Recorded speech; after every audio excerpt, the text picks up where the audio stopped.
Hey everyone, this is Megha. So आज के class में हम क्लास 8th का चैप्टर 11 मेंसुरेशन स्टार्ट करेंगे। So this is an introduction video जिसमें इस चैप्टर के जो भी टॉपिक्स हैं, फॉर्मूलाज हैं, जो भी इंपॉर्टेंट पॉइंट्स हैं, हम वो सब कुछ डिस्कस करेंगे। So let's start. So now what is mensuration? Mensuration होता क्या है? सो मैंने यहाँ पे मेंसुरेशन की डेफिनेशन लिखी है, which is it is the branch of geometry that deals with the measurement of length, area or volume. Basically, its mean is measurement. Mensuration means measurement. जब हम ज्योमेट्री में फिगर्स को मेज़र करते हैं, चाहे वो उसकी लेंथ हो, ब्रेड्थ हो, उसका एरिया हो या उसका वॉल्यूम हो, it's all come under mensuration. So first of all we will discuss about perimeter. Perimeter क्या होता है? पेरीमीटर देखिए, जैसे अगर मैं एक फिगर ड्रॉ करती हूँ, कोई भी फिगर आप ड्रॉ कर सकते हैं, तो पेरीमीटर मैं आपको इसमें समझाना चाहूँगी कि पेरीमीटर एक्चुअल में होता क्या है. ये एक मैंने फिगर ड्रॉ किया, इसे मैं नेम दे देती हूँ ABCD. आप इसे कुछ भी नाम दे सकते हैं. आप ABCD दे दीजिए या आप इसे XYZ करके कुछ भी आप नाम दे सकते हैं. नाम का कोई इश्यू नहीं है, कुछ भी आपको इसको बस नाम देना है. तो देखिए पेरीमीटर होता क्या है. जैसे ये मैंने एक फिगर ड्रॉ कर दिया, इसकी जो बाउंड्रीज की लेंथ है, मीन्स जैसे एक साइड इसकी हो गई AB, दूसरी साइड हो गई BC, तीसरी साइड हो गई CD और चौथी साइड हो गई DA. तो इसमें 4 साइड्स हैं. ट्रायंगल होता तो उसमें 3 साइड्स होती.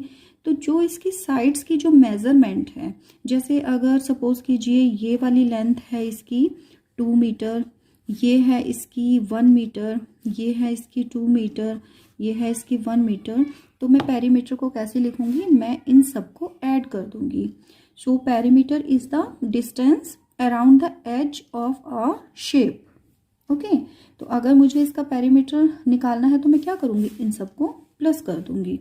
2 metre plus 1 metre plus 2 metre plus 1 metre equals to कितना आ गया? 2 + 1 3, 2 5, 5 + 1 6 मीटर. तो इस शेप का पेरीमीटर हो गया 6 मीटर.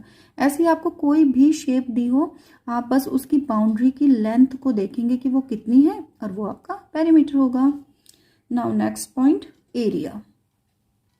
सो एरिया मीन्स उस फिगर ने कितना रीजन कवर किया है. जैसे मैं अगर एक और चलिए मैं एक इसमें शेप बना देती हूँ. सपोज मैंने ट्रायंगल बना दिया या मैंने कोई रेक्टेंगल, कोई स्क्वायर, कुछ भी कोई भी शेप मैंने बना दी. ठीक है, ये एक और शेप मैंने बनाई है. तो एरिया क्या होगा? ये वाला ये जो है स्पेस, मतलब कि इसने कितना एरिया कवर किया है, इसका बोलेंगे. तो ये सारा रीजन कि इसने कितना एरिया कवर किया है.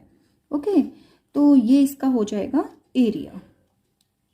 अलग अलग शेप्स का पेरीमीटर और एरिया निकालने के लिए अलग अलग फॉर्मूलाज होते हैं.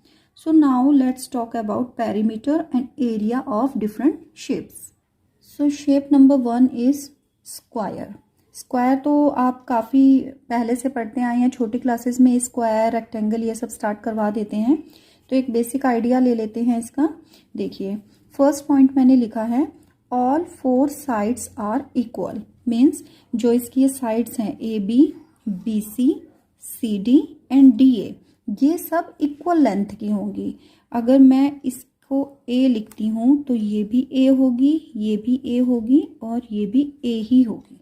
ओके, मीन्स अगर ये 2 है तो ये भी 2, ये भी 2, ये भी 2, सारी साइड्स इक्वल लेंथ की होंगी. नेक्स्ट मैंने लिखा है, ऑपोजिट साइड्स आर पैरेलल. ये हैं इसके ऑपोजिट साइड्स. देखिए AB और DC ये दोनों ऑपोजिट साइड्स हैं और BC और AD ये दोनों एक दूसरे की ऑपोजिट साइड्स हैं. तो ये कैसी होंगी? पैरेलल होंगी. ओके, नेक्स्ट पॉइंट है, all 4 angles are of 90 degree. देखिए इसमें 4 एंगल्स हैं. एक एंगल ये है, यहाँ से देखिए एक एंगल इधर है, एक यहाँ है, एक यहाँ है और एक यहाँ है. मैंने लिखा है कि जितने भी इसके एंगल्स हैं वो सारे 90 डिग्री के होंगे. इट मीन्स ये एंगल भी 90 डिग्री का है, ये भी 90 डिग्री, ये भी 90 डिग्री और ये भी 90 डिग्री। नेक्स्ट पॉइंट है diagonals bisect each other at 90 degree. देखिए डायगोनल्स होते क्या हैं, जैसे मैं जो इसके ऑपोजिट वर्टेक्स हैं इनको अगर मिलाती हूँ तो ये डायगोनल बनेंगे। जैसे ए को अगर मैंने सी से मैच किया और बी को मैंने डी से मैच किया तो ये इसके दो डायगोनल बन गए। और मैंने लिखा है कि डायगोनल्स एक दूसरे को बाइसेक्ट करते हैं 90 डिग्री। तो इसमें दो चीजें हैं, फर्स्ट है बाइसेक्ट और दूसरा है 90 डिग्री। बाइसेक्ट का मतलब हुआ अगर मैं इस पॉइंट को ओ लिखूं तो ए ओ इक्वल होगा ओ सी के और इधर से डी ओ इक्वल होगा ओ बी के। ये हुआ बाइसेक्ट। नेक्स्ट क्या है इसमें कि 90 डिग्री पे बाइसेक्ट करेंगे। इट मीन्स ये जो एंगल्स हैं, ये जो एंगल्स बन रहे हैं, यहाँ पे 4 एंगल्स बन रहे हैं, ये सब 90 डिग्री के होंगे। Okay, now perimeter of square. तो पेरीमीटर ऑफ स्क्वायर कितना होता है 4 मल्टीप्लाई साइड। मतलब साइड तो इसकी चारों इक्वल ही थी ना, तो जो लेंथ दी होगी आपको साइड की उसको आप 4 से मल्टीप्लाई कर देंगे। और एरिया ऑफ स्क्वायर क्या होता है, एरिया ऑफ स्क्वायर होता है साइड मल्टीप्लाई साइड। मीन्स जो आपको साइड की लेंथ दी है उसे उसी से ही वापस मल्टीप्लाई कर देंगे तो आपको एरिया मिल जाएगा। Now shape number 2 rectangle. इसकी प्रॉपर्टीज मैंने देखिए लिखी हैं, both the pair of opposite sides are parallel and equal in length. देखिए इसमें कैसे होता है, देखिए मैंने लिखा है कि ऑपोजिट साइड्स जो हैं वो पैरेलल होती हैं और इक्वल इन लेंथ होती हैं। तो देखिए ए डी पैरेलल है बी सी के और डी सी पैरेलल है ए बी के। ये इक्वल भी होंगी, मीन्स अगर ए डी की मैंने लेंथ ए सेंटीमीटर लिखी तो बी सी भी आपका ए सेंटीमीटर का ही होगा। अगर सी डी की लेंथ मैंने 20 सेंटीमीटर लिखी तो ए बी की लेंथ भी 20 सेंटीमीटर ही होगी। ओके, तो फर्स्ट प्रॉपर्टी क्या हो गई कि इसमें दो पेयर होते हैं जो साइड्स के, वो एक दूसरे के पैरेलल होते हैं और इक्वल इन लेंथ होते हैं। Number 2, all 4 angles are 90 degree. जैसा कि अभी स्क्वायर में हमने देखा था उसके भी चारों एंगल 90 डिग्री के थे, तो इसमें भी ये सारे एंगल्स इसके 90 डिग्री के ही होते हैं। Number 3, diagonals bisect each other. देखिए ये प्रॉपर्टी भी हमने स्क्वायर में पढ़ी है कि उसके जो डायगोनल्स से, डायगोनल्स मैंने आपको अभी बताया, आप ऑपोजिट वर्टेक्स को मिला देंगे एक दूसरे से तो आपके दो डायगोनल्स बन जाएंगे। ओके, तो देखिए अगर मैं यहाँ पे ओ लिखती हूँ तो ए ओ इक्वल टू हो जाएगा ओ सी के और डी ओ इक्वल टू हो जाएगा ओ बी के। ओके, और बाइसेक्ट कर रहे हैं। ओके, अब नेक्स्ट क्या है, both diagonals have same length. Means diagonal B D equals to होगा ए सी के। Okay, now perimeter of rectangle. Perimeter of rectangle का फॉर्मूला कितना होता है, 2 into length plus breadth. L for length, B for breadth. Okay, means आपको length और breadth को add करना है और फिर उसे 2 से मल्टीप्लाई कर देनी है। Now area of rectangle, area of rectangle होता है लेंथ मल्टीप्लाई ब्रेड्थ। लेंथ और ब्रेड्थ को आपस में मल्टीप्लाई कर दीजिए, आपको एरिया मिल जाएगा। Now next triangle. ट्राइएंगल की देखिए मैंने क्या प्रॉपर्टीज लिखी हैं। Number 1, a triangle has 3 sides, 3 vertices and 3 angles. See देखिए 3 साइड्स कौन कौन सी हैं साइड्स, फर्स्ट है ए बी, सेकेंड है बी सी और थर्ड सी ए। 3 वर्टिसेस, वर्टिसेस 3 कौन कौन से हैं, फर्स्ट है ए, सेकेंड है बी और थर्ड है सी। 3 एंगल्स, 3 एंगल्स कौन कौन से हो जाएंगे, angle A, angle B and angle C. Number 2, the sum of 3 interior angles of a triangle is always 180 degree. तो इंटीरियर एंगल इसके कौन कौन से हो जाएंगे, ये होंगे angle A, angle B and angle C. और जब आप इन तीनों की वैल्यूज को ऐड करेंगे तो वो इक्वल्स टू आएगा 180 डिग्री के। नेक्स्ट पॉइंट है, the sum of length of 2 sides is always greater than the length of third side. जैसे कि अगर आपको इसमें इनकी वैल्यूज दी जाएगी तो कोई भी आप दो साइड्स की लेंथ को जब ऐड करेंगे तो वो हमेशा बड़ी होती है थर्ड साइड की लेंथ से। Okay, now perimeter of triangle.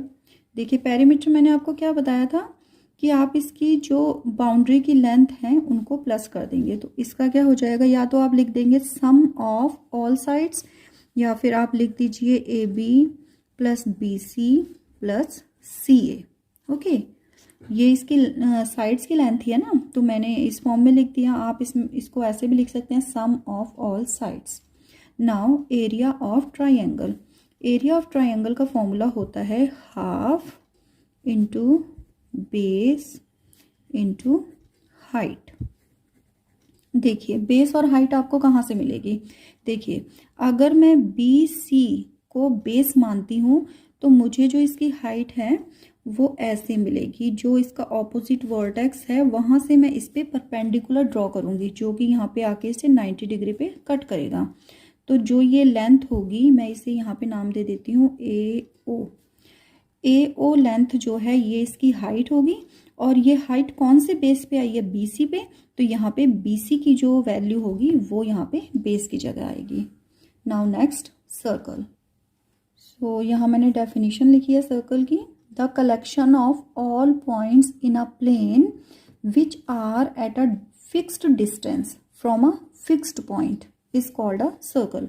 देखिए क्या मतलब है इसका, ये है एक फिक्स्ड पॉइंट, ये फिक्स्ड पॉइंट मैंने लिखा है, ये एक फिक्स्ड पॉइंट है। अब मैं यहाँ पे क्या करूँगी, अगर मैं यहाँ पे ऐसे करके डॉट्स लगा देती हूँ बहुत सारे, तो ये सारे जो डॉट्स हैं ये इस पॉइंट से इक्वल लेंथ पे होंगे, सारे के सारे डॉट्स इक्वल लेंथ पे होंगे। तो मैंने यही लिखा था the collection of all points in a plane, ये वाले जो पॉइंट्स हैं, which are at a fixed distance from a fixed point. ये एक फिक्स्ड पॉइंट था और ये सारे पॉइंट्स इससे एक फिक्स्ड डिस्टेंस पे हैं। तो मैंने जब इन सब को मिलाया तो मेरा सर्कल बन गया। ओके, तो ये जो पॉइंट है इसे हम क्या कहते हैं, इसका सेंटर कहते हैं। इसे मैं ज़ीरो ओक से दिखाती हूँ। और उसके बाद अगर मैं इस सेंटर पॉइंट से अगर एक लाइन यहाँ ड्रॉ करती हूँ, यहाँ मैं लिख देती हूँ ए, तो ये ओ ए क्या होगी, इसकी रेडियस हो जाएगी।